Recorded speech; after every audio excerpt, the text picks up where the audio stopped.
नागपुर में Gillian बर्रे syndrome यानी GBS ने कदम रख दिया है। अब नागपुर में भी गिलियन बर्रे सिंड्रोम जीबीएस के मामलों में बढ़ोतरी होती जा रही है। आपको बता दें कि महाराष्ट्र के सोलापुर में सिंड्रोम के चलते एक मौत होने की पुष्टि भी हो चुकी है। वहीं नागपुर में भी इसके 2 मरीज वेंटिलेटर पर बताए जा रहे हैं। आप जान ले कि गिलियन बर्रे सिंड्रोम जीबीएस एक दुर्लभ स्थिति है जो शरीर की प्रतिरक्षा प्रणाली तंत्रिकाओं पर हमला करती है। इससे कमजोरी, सुन्नता या पक्षघात यानी कि पैरालिसिस हो सकता है। पुणे में जीबीएस के बाद नागपुर में भी इसके मामले बढ़ रहे हैं। 2 मरीजों को वेंटिलेटर पर रखा गया है और डॉक्टरों ने सलाह दी है कि बिना उचित जांच और परामर्श के दवा न ले।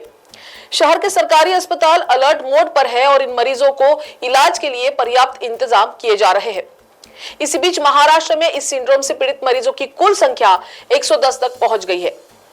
नागपुर मेडिकल कॉलेज और इंदिरा गांधी मेडिकल कॉलेज एवं अस्पताल में 2 मरीज गंभीर हालत में पहुंचे और मेडिकल सेंटर में अब तक 4 मरीज भर्ती हो चुके हैं जिनकी उम्र 40, 19, 14 और मात्र 8 साल है। इनमें से 8 साल की मरीज को गंभीर हालत में आईसीयू में भर्ती किया गया है। उसे वेंटिलेटर पर भी रखा गया है। उसकी हालत गंभीर बनी हुई है। इसी तरह अस्पताल में 40 साल के एक मरीज को भी आईसीयू में वेंटिलेटर पर रखा गया है। ये गुलन-बारी सिंड्रोम के ये जो पेशेंट्स है ये इतने में पुणे में के तरफ ज़्यादा पाए गए हैं।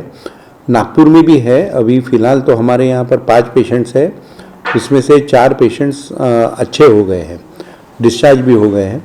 उसमें से एक पेशेंट वेंटिलेटर पे है। टोटल 5 में से एक पेशेंट वेंटिलेटर पे है, वो भी इम्प्रूव हो रहा है धीरे धीरे। वैसे गुलन-बारी सिंड्रोम ये कोई नया सिंड्रोम नहीं है। ये एक प्रकार का ऑटो इम्यून डिसऑर्डर है, लेकिन काफ़ी सारे कुछ इन्फेक्शन से भी होता है, बैक्टीरियल इन्फेक्शन, कुछ वायरल इन्फेक्शन से भी होता है। कैम्पाइलोबैक्टर जेजुनी करके एक बैक्टीरियल इन्फेक्शन है जिसके कारण ये होता है। और इसके लक्षण जो है वो it affects the peripheral nerves, तो उसके कारण पैरेस्थेशिया होता है, थोड़े पैर उठाने में दिक्कत होती है और सीवियर केसेस में पैरालिसिस भी होता है। और ऐसा पैरालिसिस अगर होता है और वो नीचे से ऊपर भी बढ़ता है, ऐसा पैरालिसिस अगर हुआ तो पेशेंट को बाद में वेंटिलेटर पे भी रखना पड़ता है।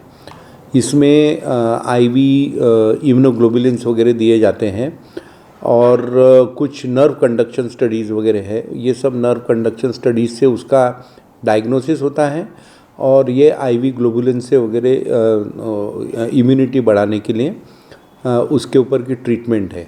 लेकिन ऐसा पाया जाता है कि अगर उनको प्रॉपर ट्रीटमेंट मिली तो ये पेशेंट्स अच्छे भी होते हैं, मैक्सिमम पेशेंट्स अच्छे होते हैं, अनलेस एंड अनटिल उनको लेट ट्रीटमेंट मिली है।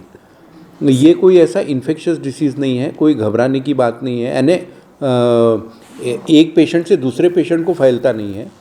ये जो इन्फेक्शन होता है ये आइदर वाटरबॉर्न या फूड से इन्फेक्शन होता है। इससे बचने के लिए उपाय यानी अच्छी से, एक तो इन्फेक्शन नहीं होना चाहिए करके, जैसा हमने अभी कोविड टाइम्स में देखा है कि अच्छे से हाथ धोने चाहिए।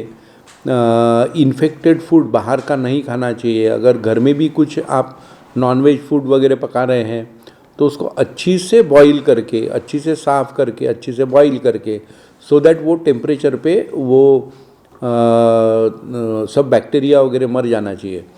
हाफ कुक फूड नहीं खाना चाहिए, है ना। ये सब और हमारे पूरे आसपास के परिसर में स्वच्छता रखनी चाहिए। ये सब प्रिकॉशंस उसमें लेना ज़रूरी है। मेडिकल के डीन डॉक्टर साजन मित्रा ने हमें इस सिंड्रोम से बचने के उपाय बताए हैं, जिसमें बाहर का खाना खाने से बचना है। बाहर से घर जाने के बाद हमें अपनी स्वच्छता का ध्यान रखना है। तो इन उपायों का ठीक से पालन करें और सुरक्षित रहे।